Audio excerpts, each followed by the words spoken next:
आकाशवाणी भोपाल से प्रस्तुत है प्रादेशिक समाचार।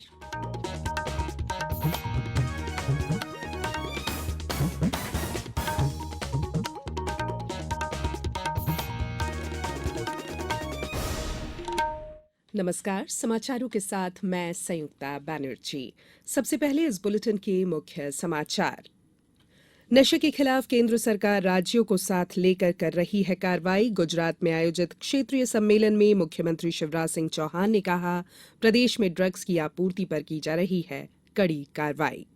प्रदेश में आगामी 15 नवंबर को बिरसा मुंडा जयंती पर जनजातीय गौरव दिवस मनाया जाएगा और 2020 क्रिकेट विश्व कप में आज भारत का मुकाबला नीदरलैंड से होगा। अब समाचार विस्तार से। केंद्रीय गृह और सहकारिता मंत्री अमित शाह ने कहा है कि हमारे संविधान में कानून और व्यवस्था पर विशेष ध्यान दिया गया है। इसको बनाए रखने के लिए हम सबको समन्वय बनाकर काम करने की जरूरत है। वे गुजरात की राजधानी गांधीनगर में मादक पदार्थ तस्करी और राष्ट्रीय सुरक्षा विषय पर आयोजित क्षेत्रीय सम्मेलन को संबोधित कर रहे थे। श्री शाह ने कहा कि देश में अंतर्राष्ट्रीय प्रकृति के अपराध सामने आ रहे हैं, जिसमें ड्रग्स की तस्करी भी शामिल है। उन्होंने कहा कि देश में 1,65,000 किलोग्राम ड्रग्स को नष्ट किया जा चुका है, जो बड़ी उपलब्धि है। सभी नारकोटिक्स एजेंसियों को सुदृढ़ बनाया जा रहा है। केंद्रीय गृह मंत्री श्री शाह ने कहा कि केंद्र सरकार नशे के खिलाफ सभी राज्यों का सहयोग लेकर आगे बढ़ रही है। पिछले 8 साल में 20,000 करोड़ रुपए राशि का 3.33 लाख किलोग्राम ड्रग्स जब्त करने का काम हुआ है। उन्होंने कहा कि सभी राज्यों में नशे के खिलाफ कार्रवाई के लिए जिला स्तरीय समिति का गठन किया जाए। सम्मेलन में वर्चुअली शामिल हुए मुख्यमंत्री शिवराज सिंह चौहान ने कहा कि ड्रग्स राष्ट्रीय सुरक्षा के लिए खतरा है। प्रदेश में ड्रग्स की सप्लाई चेन के रिडक्शन के लिए कड़ी कार्रवाई की जा रही है। सम्मेलन में मध्यप्रदेश सहित महाराष्ट्र, राजस्थान, गुजरात, गोवा, दमन दीव और दादर नगर हवेली शामिल हुए। मध्यप्रदेश के अपर मुख्य सचिव गृह डॉक्टर राजेश राजौरा, डीजीपी सुधीर कुमार सक्सेना सहित अधिकारी उपस्थित रहे। प्रदेश में आगामी 15 नवंबर को बिरसा मुंडा जयंती पर जनजातीय गौरव दिवस मनाया जाएगा। प्रदेश की सभी पंचायतों में ये कार्यक्रम होगा। ये बात मुख्यमंत्री शिवराज सिंह चौहान ने कल अपने निवास कार्यालय पर कार्यक्रम की तैयारियों के लिए आयोजित समीक्षा बैठक में कही। बैठक में मुख्य सचिव श्री इकबाल सिंह बैस, प्रमुख सचिव अनुसूचित जाति कल्याण और जनजातीय कार्य डॉक्टर पल्लवी जैन गोविल, प्रमुख सचिव संस्कृति शिवशेखर शुक्ला सहित अधिकारी उपस्थित थे। समीक्षा के दौरान मुख्यमंत्री श्री चौहान ने बताया कि जनजातीय गौरव दिवस के अवसर पर आयोजित कार्यक्रम में नवनिर्मित कन्या शिक्षा परिसरों का वर्चुअली लोकार्पण होगा। संपूर्ण स्वास्थ्य कार्यक्रम, पेसा एक्ट, मित्र कॉल सेंटर और ट्राइबल डिजाइन सेंटर NID का शुभारंभ किया जाएगा। साथ ही JEE, नीट और क्लेट के विद्यार्थियों का सम्मान होगा। मुख्यमंत्री ने कहा कि पेसा एक्ट के कार्यक्रम का प्रचार प्रसार किया जाए।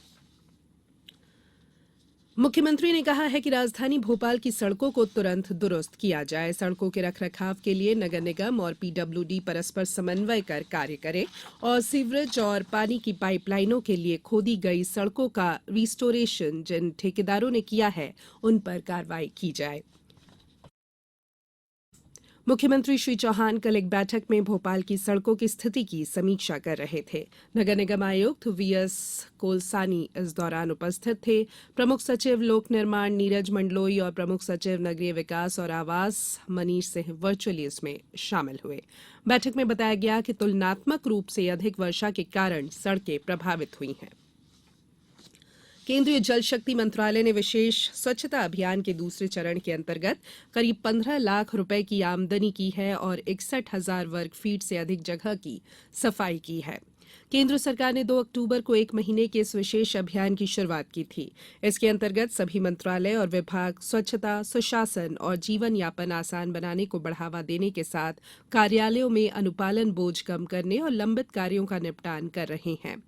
जल शक्ति मंत्रालय ने बताया है कि विभाग ने 39,000 फाइलों के लक्ष्य की तुलना में अब तक 49,000 से अधिक फाइलों की समीक्षा की है। ये समाचार आप आकाशवाणी भोपाल से सुन रहे हैं। हमारे समाचारों को अब आप कभी भी और कहीं भी अपनी सुविधा के अनुसार सुन सकते हैं। ये समाचार बुलेटिन YouTube, ट्विटर और फेसबुक पर AIR न्यूज भोपाल पेज पर सुने जा सकते हैं। इसके अलावा आप हमारी वेबसाइट newsonair.com पर या AIR न्यूज ऐप पर भी समाचार सुन सकते हैं। ब्रेक के बाद बुलेटिन में एक बार फिर आप सभी का स्वागत है। विज्ञान और प्रौद्योगिकी एवं सूक्ष्म लघु और मध्यम उद्योग मंत्री ओम प्रकाश सकलेचा ने कहा है कि आत्मनिर्भर भारत और विज्ञान के विकास की परिकल्पना के साथ तकनीकी विकास की गति को बढ़ावा देना हमारा मुख्य उद्देश्य होना चाहिए। कल दिल्ली में 3 दिवसीय India space Congress 2022 conference and expo के शुभारंभ सत्र में श्री सकलेचा ने कहा कि हमें विज्ञान और प्रौद्योगिकी के साथ अंत्योदय के सपने को साकार करते हुए समाज के अंतिम व्यक्ति को सक्षम बनाना है। अंतरिक्ष विज्ञान के क्षेत्र में अगले 25 वर्षों के लिए एक रोड मैप पर चर्चा करने के लिए sitcom industry association, SIA India, अंतरिक्ष विभाग, नीति आयोग, एनएसआईएल, दूरसंचार विभाग, रक्षा मंत्रालय सहित कई भारतीय और विदेशी संस्थाओं के सहयोग से सम्मेलन और एक्सपो के पहले संस्करण का आयोजन 28 अक्टूबर तक किया गया है। सूचना और प्रसारण राज्य मंत्री डॉक्टर एल मुरुगन आज से जम्मू कश्मीर की 2 दिन की यात्रा पर जा रहे हैं। श्रीनगर पहुंचने के बाद वे विभिन्न कार्यक्रमों में हिस्सा लेने के लिए दक्षिण कश्मीर के कुलगाम जाएंगे। इस दौरान श्री मुरुगन जिला विकास परिषदों, खंड विकास परिषदों और पंचायती राज संस्थाओं के सदस्यों के साथ बातचीत करेंगे। इंदौर जिले के गौतमपुरा में गोवर्धन पूजा के दिन देश भर में प्रसिद्ध हिंगोट युद्ध का आयोजन किया गया।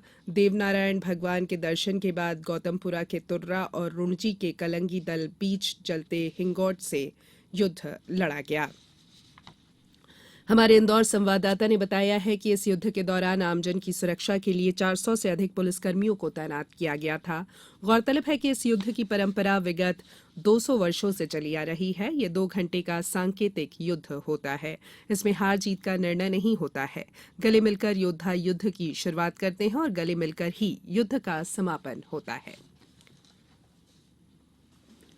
विश्व प्रसिद्ध गंगोत्री धाम के कपाट कल अन्नकूट पर्व के अवसर पर बंद कर दिए गए।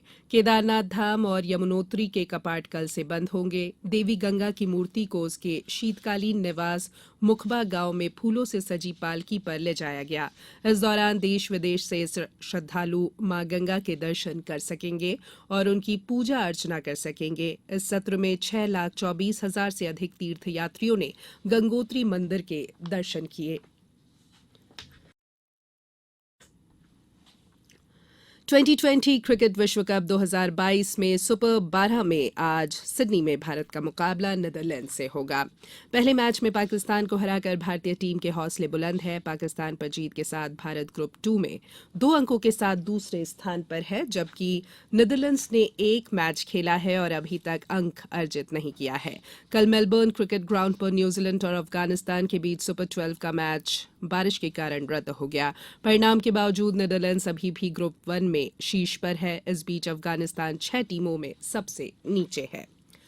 फ्रेंच ओपन बैडमिंटन टूर्नामेंट में भारतीय बैडमिंटन खिलाड़ी किदाम्बी श्रीकांत, समीर वर्मा और एचएस प्रणय ने पेरिस में पुरुष एकल के दूसरे दौर में प्रवेश किया। 2021 विश्व चैंपियनशिप के रजत विजेता श्रीकांत ने पहले दौर में भारत के ही लक्ष्य सेन को 21-18, 21-18 से हराया। अब कुछ समाचार संक्षेप में। सीधी जिला कलेक्टर ने जिले के सभी पेट्रोल पंप और डीजल पंप संचालकों को निर्देशित किया है कि बिना हेलमेट वाले 2 पहिया चालकों को पेट्रोल नहीं दिया जाए। बैतूल जिले में कल गोवर्धन पूजा पर्व पारंपरिक विधि विधान से मनाया गया। रायसेन जिले के नरापुरा स्थित श्री कृष्ण गौशाला में स्वास्थ्य मंत्री डॉक्टर प्रभुराम चौधरी के मुख्य आतिथ्य में पर्यावरण संरक्षण, गोवर्धन पूजा और प्राकृतिक खेती विषय पर कल विशेष कार्यक्रम आयोजित किया गया। अंत में बुलेटिन के मुख्य समाचार एक बार फिर।